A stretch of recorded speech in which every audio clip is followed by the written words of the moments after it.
ఒక్కసారి కొమ్మూరి గోల్డ్ కి కాల్ చేయండి. తాకట్లో ఉన్న మీ బంగారాన్ని విడిపించి మార్కెట్ ప్రైస్ కి వాళ్ళు కొనుక్కుని మిగతా డబ్బులు మీకు ఇచ్చేస్తారు. హాయ్, వెల్కమ్ టు మనం టీవీ. మనం ఉన్నది మన కోసం. నేను మీ జర్నలిస్ట్ మనోజ్. బంగ్లాదేశ్లో అల్లర్లు రోజు రోజుకి పెరుగుతున్నాయి.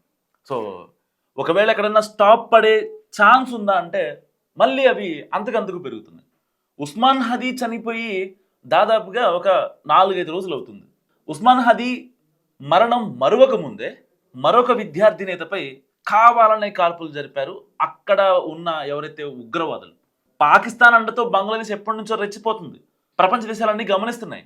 ఇలాంటి నేపథ్యంలో ఇప్పుడు బంగ్లాదేశ్లోని ఉగ్రవాదులు దీన్ని ఇంకా పెద్ద ఇష్యూ చేయాలనే ఒక ఉద్దేశంతో మరొక విద్యార్థి నాయకుడిపై ఇప్పుడు కాల్పులు జరిపిన సిచ్యువేషన్. సో తలలోకి కాల్పులు జరిపారు. హాస్పిటల్లో ఆయన చికిత్స పొందుతున్నాడు. చావు బతుకుల మధ్య కొట్టుమిట్టాడుతున్నాడు. సో దీనికి ప్రతిగా అక్కడ ఉన్న ఉగ్రవాదులు ఏం చేస్తున్నారంటే, అంటే ముస్లింలు, so called Muslims are known as terrorist అనమాట. సో వీళ్ళు ఇప్పుడు ఏం చేస్తున్నారంటే అక్కడ ఉన్న హిందువులను టార్గెట్ చేస్తూ అసలు చేయాల్సిన రప్చర్ అంతా క్రియేట్ చేస్తున్నారు అక్కడ. ఇప్పటికే దీపుదాస్ అనే వ్యక్తిని చెట్టుకు వేలాడదీసి చంపేసి అతన్ని నిప్పంటించారు. ప్రపంచ దేశాలు నివ్వెరబోయాయి. హిందువుల్ని ఇలా చేస్తారా అని భారతదేశం కూడా రెస్పాండ్ అయింది. పొరపాటున భారతదేశానికి సంబంధించి ఆస్తులు కావచ్చు, లేకపోతే గౌరవానికి కావచ్చు, దేనికన్నా దెబ్బ తగిలే ఛాన్స్ ఉన్నా సరే యుద్ధం పక్క అంటూ భారత త్రివిధ దళాధిపతి ద్వివేది ఇప్పటికే స్పష్టం చేశారు. అయితే బంగ్లాదేశ్ సంబంధించిన చికెన్ నెక్ ఉంటుందో, 7 సిస్టర్స్ అంటారు కదా, 7 రాష్ట్రాలు, ఈశాన్య రాష్ట్రాలు, అరుణాచల్ ప్రదేశ్, సిక్కిం, మణిపూర్, ఇంకా కొన్ని రాష్ట్రాలు ఏవైతే ఉన్నాయో, సో ఆ రాష్ట్రాలకి నేపాల్కి బంగ్లాదేశ్కి మధ్యలో ఒక చికెన్ నెక్ ఉంటుంది. కోడి మెడ పార్ట్ ఎలా ఉంటుందో అక్కడ అలా ఉంటుంది అనమాట. సో ఆ ఏరియాలో మొత్తం ఉండేది కూడా రౌడీ షీటర్లు, టెర్రరిస్టులు వీళ్ళే ఉంటారు. రేసిజానికి కొంచెం ప్రేరేపించేవాళ్ళు, ఇలాంటి వాళ్ళు మాత్రమే ఉంటారు. సో తేడా వస్తే ఆ ప్రాంతాన్ని లేపేస్తామని భారతదేశం ఇప్పుడు గట్టి వార్నింగ్ ఇచ్చింది. అయినా సరే బంగ్లాదేశ్కి కొంచెం కూడా భయం లేకుండా కేవలం ఆ పాకిస్తాన్ అండ చూసుకొని విర్రవీగిపోతుంది. ఒకవేళ ఆ పాకిస్తాన్ అండ ఎంతవరకు చూసుకుంటారు? పాకిస్తాన్కే పరిస్థితి బాలేదు ఇప్పుడు. అలాంటి పాకిస్తాన్ అండ చూసుకొని భారతదేశం మీదకి వస్తే బంగ్లాదేశ్ ఏం చేయగలదు? సరే, బంగ్లాదేశ్ గురించి మాట్లాడుకుందాం. ఒక చిన్న డెప్త్ అనాలిసిస్ చెప్తాను మీకు బంగ్లాదేశ్ గురించి. బంగ్లాదేశ్ గురించి ఎవరైనా సరే గూగుల్ చేయండి. ప్రస్తుతం తీవ్ర రాజకీయ అస్థిరత అండ్ ఆర్థిక సవాళ్ళు, మానవ హక్కులు భద్రత లేకపోవడం అండ్ పర్యావరణ సమస్యలు, యువత సమస్యలు, ఉద్యోగాల కొరత కావచ్చు. సో ఇలా అన్నీ ఒకటి కాదు, 2 కాదు, దాదాపుగా 100 ప్రాబ్లమ్స్ ఉన్నాయి బంగ్లాదేశ్కి. వరదల వల్ల కాలుష్యాలు అవుతున్నాయి, ఆర్థిక ద్రవ్యోల్బణం ఉంది.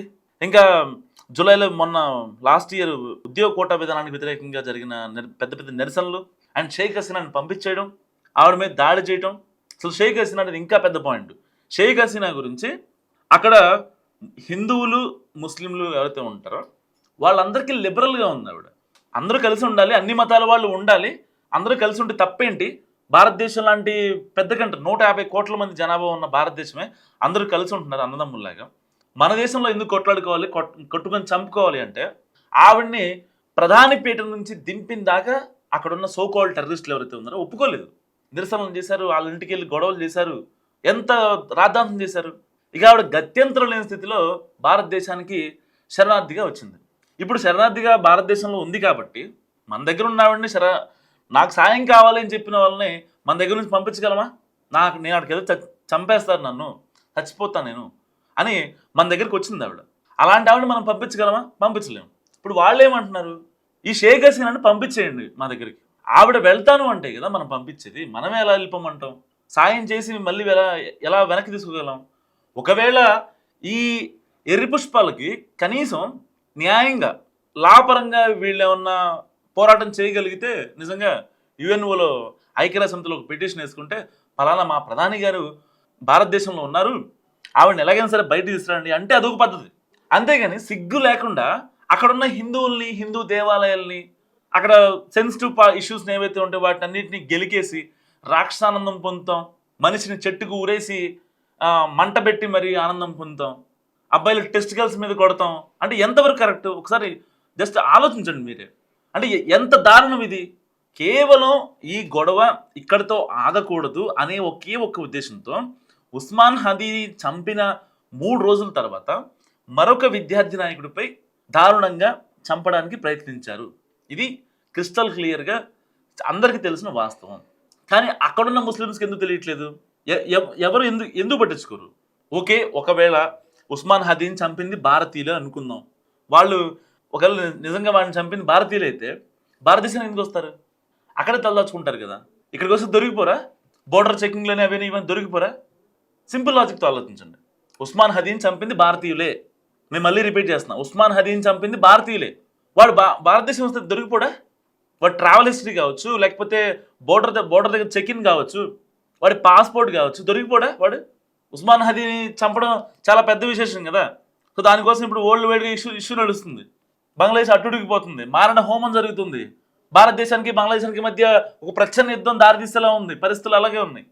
ఒక్క ఇష్యూ గురించి ఇప్పుడు మళ్ళీ గత 3 ఏళ్లలో జరిగిన షేక్ హసీనాను మళ్ళీ బయటకు వచ్చారు. అంటే మీకు కావాల్సింది ఏంటి? ఉస్మాన్ హదీ మరణం దానికి కారణం ఎవరనేదా, లేకపోతే షేక్ హసీనా ఎందుకు భారతదేశానికి శరణార్థిగా వెళ్ళిందన్నదా? లేదు, లిబరల్గా ఉంటాం ఆవిడ చేసింది తప్ప. అసలు ఏం కావాలి? అంటే మీరు ఎవరు అండ చూసుకొని రెచ్చిపోతున్నారు? ఓకే, మీకు ఒకవేళ నిజంగా బంగ్లాదేశ్లో ఇష్యూని రేస్ చేయాలనుకుంటే ఎన్ని ఆర్థిక సవాళ్ళు లేవు.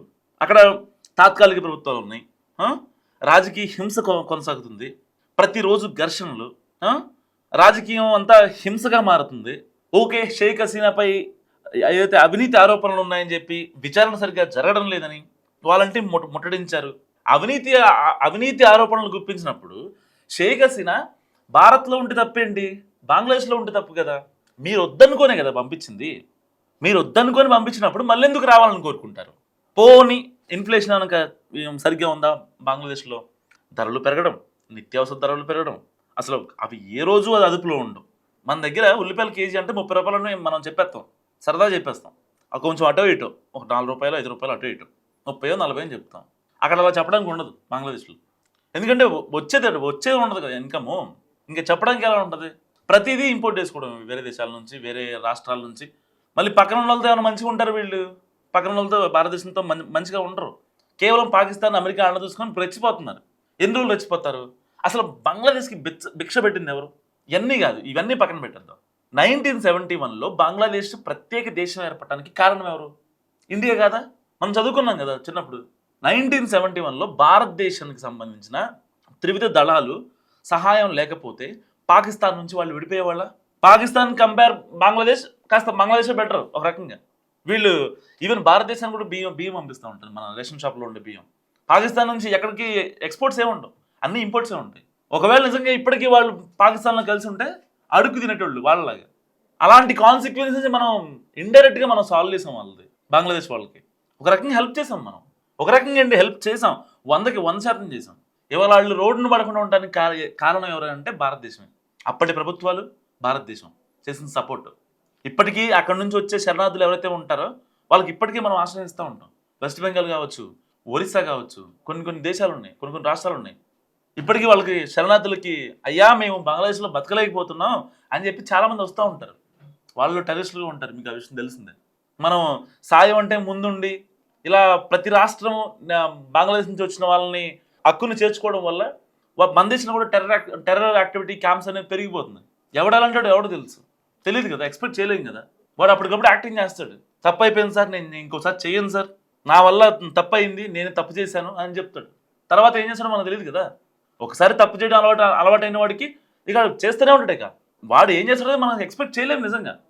సో ఇన్ని కాన్సిక్వెన్సెస్లో బంగ్లాదేశ్ భారతదేశం మధ్య ఒక ప్రచ్ఛన్న యుద్ధం కొనసాగుతుందని చెప్పొచ్చు. ఎందుకంటే ఇప్పటికే త్రివిధ దళాధిపతులు చాలామంది మాట్లాడుతున్నారు ఏ క్షణమైనా యుద్ధం రావచ్చు అని.